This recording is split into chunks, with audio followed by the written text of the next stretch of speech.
60대 이상이신 분들 중에 돈 관리, 이걸 좀 어려워하시거나 중요성을 잘 모르는 분들이 생각보다 꽤 많으신 것 같아요. 네, 맞습니다. 혹시 지금 여러분 통장에 넣어둔 돈, 이거 정말 안전하다, 이렇게만 생각하고 계시진 않으신가요?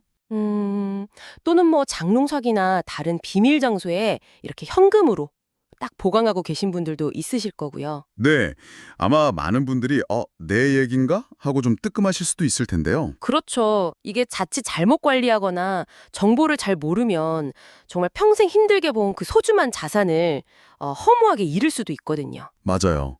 그래서 오늘 저희가 이 부분을 좀 깊이 파고들어 보려고 합니다. 30년 경력에 은행원이 직접 겪어본 사례들을 바탕으로요.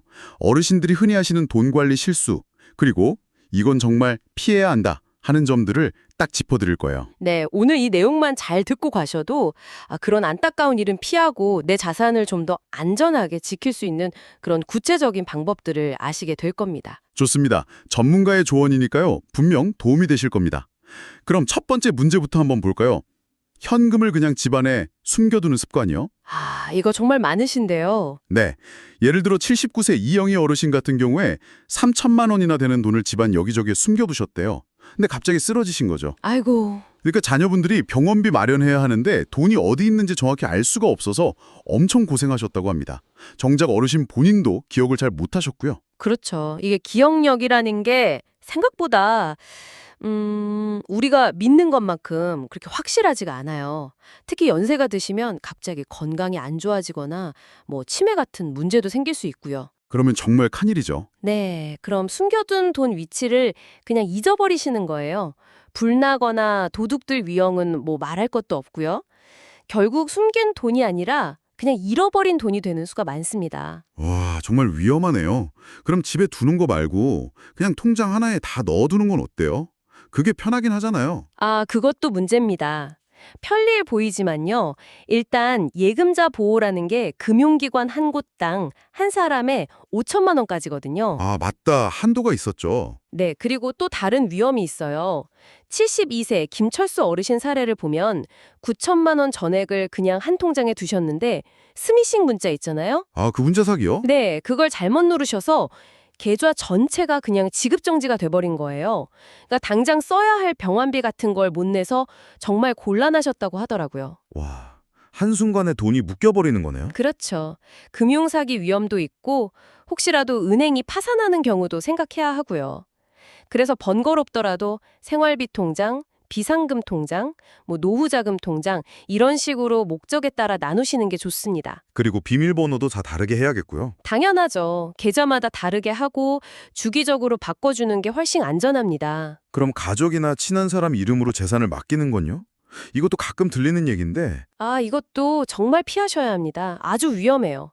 77세 박순자 어르신 같은 경우는 상속 문제 때문에 아들 명의 통장에 2억 원을 넣어두셨는데 네, 그만 아들님이 사업하다가 그 돈을 다 써버린 거예요. 결국 돈도 못 돌려받고 뭐 관계까지 완전히 틀어졌다고 합니다. 아이고, 자식이라 믿었는데 그런 일이. 또 다른 사례도 있나요? 그냥 믿고 계약서 같은 걸 안 쓰셨대요. 결국 그 돈을 못 받으셨어요. 아무리 가깝고 믿는 사이라도 돈 문제는 정말 달라요. 법적으로는 그 통장 명의자 소유기 때문에 돌려받기가 어렵습니다. 오히려 불법 증여나 재산 은닉으로 문제가 될 수도 있겠네요. 맞습니다. 더 큰 불이익을 받을 수도 있어요. 그러니까 내 돈은 내가 직접 관리하는 게 원칙이고요. 혹시라도 꼭 필요하다면 변호사 통해서 공증을 받거나 정식으로 계약서를 쓰는 그런 법적 장치를 꼭 활용하셔야 합니다. 알겠습니다. 자, 이제 은행 직원들 말 중에 좀 조심해야 할 것들을 짚어보죠. 첫 번째가 이거 원금 거의 보장되는 안전한 상품이에요. 이거죠.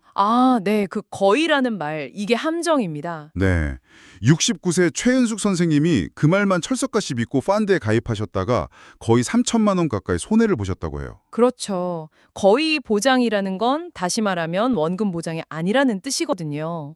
법적으로 100% 원금 보장되는 건 예금, 적금, 그리고 아주 일부 원금 보장형 상품뿐이에요. 그럼 펀드 같은 건 아니라는 거네요? 네, 투자 상품은 원금 손실 가능성이 있다는 걸 반드시 아셔야 하고요. 그래서 상품 설명서를 꼭 직접 읽어보셔야 해요. 원금 손실 가능성은 얼마나 되는지, 예금자 보호는 되는 상품인지 이걸 꼭 확인하셔야 합니다. 두 번째로 조심해야 할 말. 아유, 어르신은 신경 쓰실 거 하나도 없어요. 제가 다 알아서 해드릴게요.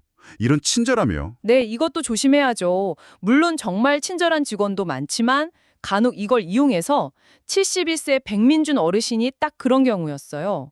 직원이 너무 친절하게 구니까 내용을 제대로 확인 안 하고 그냥 서명을 하신 거죠. 그래서 어떻게 됐는데요? 알고 보니까 그게 고위험 펀드였던 거예요.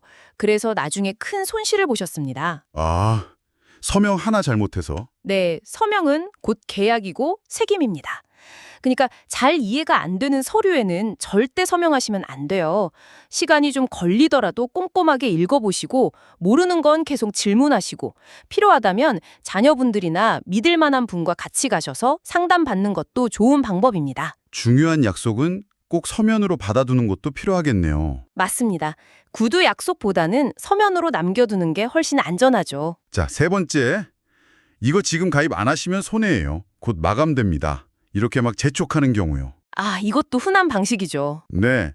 66세 송지연 어르신이 이런 말에 좀 서둘러서 장기 투자 상품에 가입하셨는데 나중에 갑자기 남편분 수술비가 필요하게 된 거예요. 저런. 그래서 중도에 해지하려고 보니까 손실이 너무 커서 해지도 못하고 정말 어려움을 겪으셨다고 합니다. 이게 사실 은행원의 실적 압박 때문에 그런 경우가 많거든요. 월말이나 분기말이 되면 더 그럴 수 있고요. 아, 그렇군요. 정말로 좋은 상품이라면 그렇게 막 서둘러서 팔 이유가 없어요. 그러니까 조급해하지 마시고 충분히 시간을 갖고 다른 상품과 비교도 해보고 신중하게 결정하시는 게 중요합니다. 네, 알겠습니다.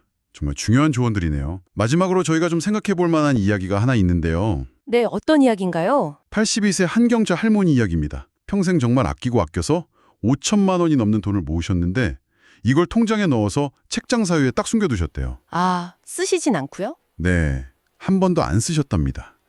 몸이 아파도 병원 가는 거 아끼시고 식사도 그냥 대충 때우시고 그러다 결국 암으로 돌아가셨는데 그 돈은 그대로 남았다고 해요.